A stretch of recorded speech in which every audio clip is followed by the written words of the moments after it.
Na próxima quarta-feira, o Copom deve anunciar a taxa Selic. A tensão mundial provocada pelo conflito entre Estados Unidos e Irã tem pressionado a economia global e pode afetar a taxa de juros. Para a gente entender melhor esse cenário e os impactos no bolso dos brasileiros, o Jornal da Manhã conversa agora com o doutor em economia, Fernando Agra. Doutor, bom dia. Muito obrigada pela participação aqui no Jornal da Manhã. Bom dia, Paula. Bom dia a todos que nos acompanham. É um prazer estar por aqui. Prazer é todo nosso. Doutor, seguinte, essas tensões no Oriente Médio, mais alta no petróleo, tudo isso pode mudar o cálculo do Copom para os próximos dias? Paula, será muito prematuro se houver essa mudança. Tudo bem que a gente tem visto uma escalada no conflito nessas últimas 2 semanas. Mas é muito importante deixar claro que nós estamos com a taxa de juros mais alta dos últimos 20 anos, 15% nominalmente ao ano.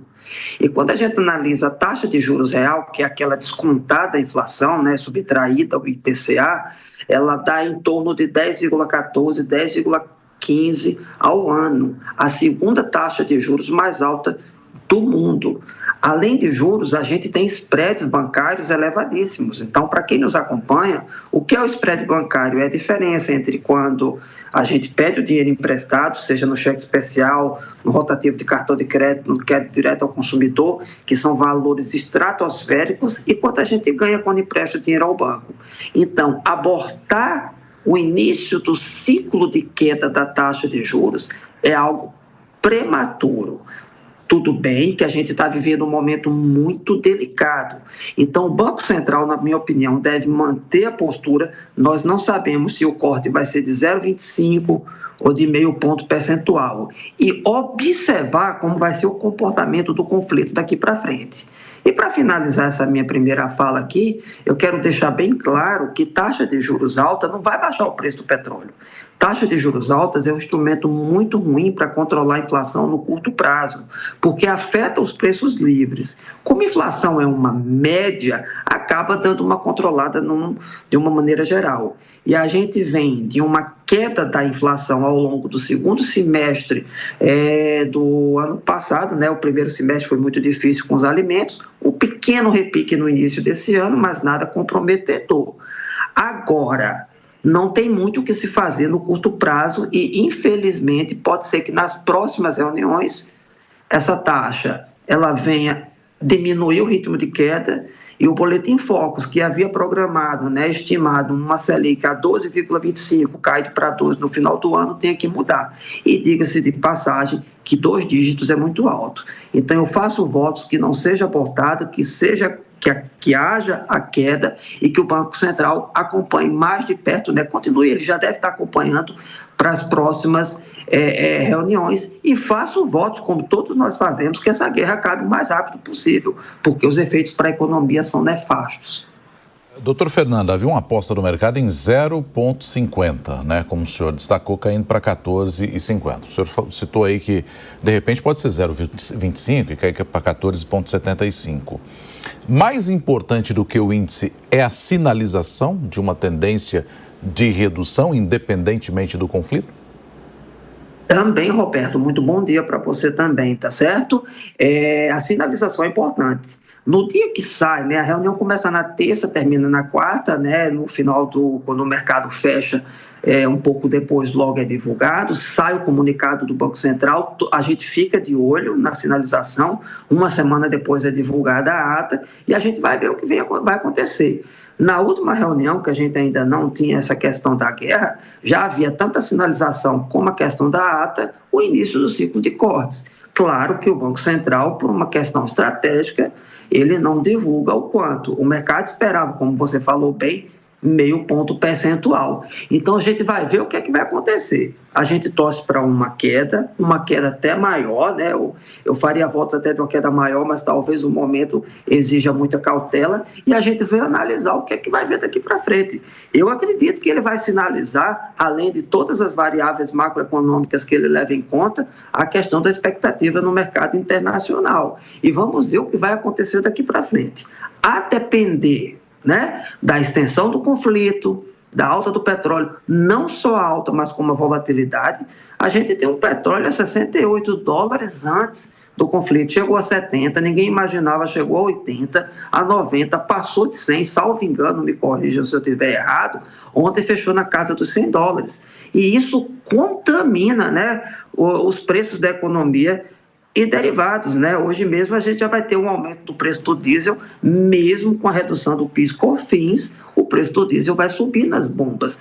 Não deveria subir, porque foi anunciado na quinta-feira uma redução de 32 centavos no PIS/COFINS e uma subvenção econômica, que é uma espécie de subsídio de 32 centavos, que daria 64. O governo subindo 38% hoje, nós ainda teríamos, teoricamente, uma redução de 26 centavos na bomba, mas a gente não sabe se isso vai acontecer. E, infelizmente, especuladores estão aproveitando até para subir o preço da gasolina quando ainda tem estoques. Né? E respondendo a sua pergunta, é muito importante, além da magnitude, a sinalização para que os agentes econômicos possam traçar suas expectativas e rever para os próximos meses. Fernando, deixa eu puxar por essa alta do petróleo, né, por esse aumento do diesel nesse sábado hoje. Como que você viu essa medida do governo brasileiro em reduzir o PIS/COFINS? Fez correto? Deveria ter feito diferente? Qual que é a sua avaliação? Não tinha muito o que ser feito, tá entendendo? São coisas que acontecem muito rápido, né? A guerra, ela muda a cada hora, ela muda a cada dia, causa uma incerteza muito grande, você está entendendo? O governo fez o que ele poderia fazer, reduzir o PIS, reduzir o COFINS. Eu estava dando uma pesquisada nos outros tributos que incidem sobre os derivados do petróleo, ainda tem a CID, não é? Que é aquela contribuição de domínio econômico que poderia ter sido mexida, ainda tem os impostos estaduais, só que os governos também precisam das suas receitas para honrar com a prestação dos serviços públicos. Então, assim, não teria muito o que fazer. O governo adotou essa medida ontem, né, ontem, para poder tentar mitigar esses efeitos e que não tenha um efeito tão nefasto nas bombas. A gente não sabe até que ponto essa medida é econômica, é eleitoral nesse ano que vem. A gente não está discutindo essa questão agora, apesar de que é uma variável que merece uma discussão, mas o que foi feito para mitigar? E a gente vive num mercado, o mercado de combustíveis é um mercado oligopolizado. Como a gente chama na economia, são poucos que entregam esse produto no mercado. Então, o que acontece? Quando a tendência é para o preço subir, sobe muito rápido. Quando para cair, demora. E a gente tem uma preocupação muito grande, porque no componente da inflação do IPCA, né, provavelmente o IPCA 15, que será divulgado, o IPCA 15 de março, daqui a 2 semanas, já vai vir uma contaminação. No componente IPCA 15, o diesel não tem, assim como a gasolina, o diesel não tem um peso muito grande diretamente, mas ele tem um peso indireto, porque, infelizmente, né, isso é de décadas, não é de governo, a gente tem uma dependência muito grande do transporte pelo modal rodoviário, que é caro, quando a gente deveria ter focado no investimento estrutural pelo mar, pelo trem. Então, infelizmente, há contaminação em todos os produtos que circulam, né? É o produto que você consome, que quem nos assiste consome. Então, infelizmente, a depender da extensão do conflito, a gente pode sim sentir alta no bolso do preço, não só na hora de abastecer o carro, do caminhoneiro abastecer o seu diesel, da gente abastecer a gasolina ou o etanol, mas também nos bens e serviços que a gente consome no dia a dia. É isso, até pelo modal que a gente tem, né, que utiliza muito diesel. Doutor Fernando, só para a gente fechar aqui rapidamente, o Trump autorizou a venda de petróleo russo que estava parado na última quinta-feira. E mesmo assim, como o senhor destacou, o último fechamento do petróleo tipo Brent em torno dos $103, ou seja, aparentemente não foi suficiente para você trazer uma regressão no preço. E aí, em última análise, o governo russo é que sai ganhando com essa história, porque vai entrar algum dinheiro, ele continua com o seu conflito lá contra a Ucrânia e poderá utilizar isso contra os ucranianos. É quem está vencendo essa batalha comercial nesse momento, Fernando? Rapidamente, por favor.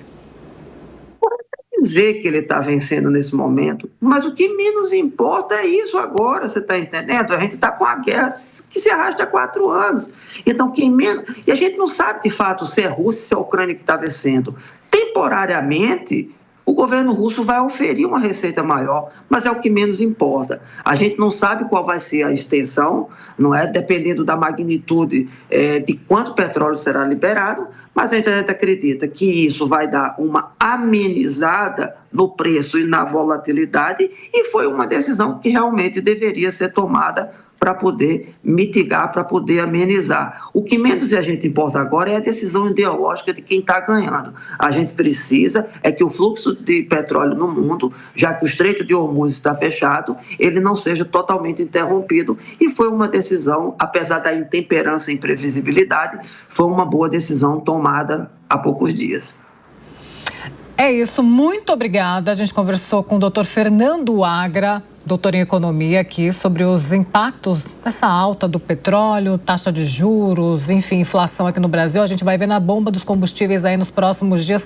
Tomara que a gente não abasteça o carro e a coisa fique feia pro nosso lado, hein, Nonato? Vai ficar. Ai, Deus. Vamos seguir acompanhando. Obrigada, doutor. Um bom dia, um prazer estar por aqui e até a próxima. Até.